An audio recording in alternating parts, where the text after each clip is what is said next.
নমস্কাৰ। সমূহ জাগিৰোডবাসীলৈ প্ৰাক শাৰদীয় দুৰ্গা পূজাৰ উলগ জনালোঁ। আমি জনকল্যাণ সংঘে 50 বছৰ অতিক্ৰম কৰি অতি সফলতাৰে আমি 51 বছৰত ভৰি দিলোঁ। গতিকে বিগত বছৰৰ দৰে এবাৰো আমি অতি উলহ মালহেৰে পূজাখন পাতিম বুলি প্ৰস্তুতি লৈ আছোঁ।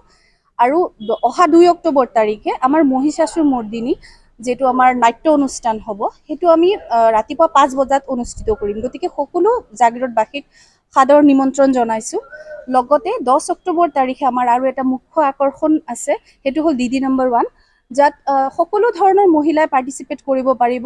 যদি কোনোবা ইচ্ছুক পাৰ্টিচিপেট কৰাৰ যদি কোনোবা ইচ্ছুক আছে, আপোনালোকে আহি আমাৰ লগত যোগাযোগ কৰক। আমি পঞ্চমীৰ দিনাখন নামটো লোৱাটো ক্লোজ কৰি দিম। গতিকে তাৰ আগতে আপোনালোকে যদি ইচ্ছুক প্ৰাৰ্থী আছে আমাৰ লগত যোগাযোগ কৰিব পাৰে। আৰু সকলোকে আমাৰ এই পূজাটো সাফল্যমণ্ডিত কৰিবৰ বাবে সকলোকে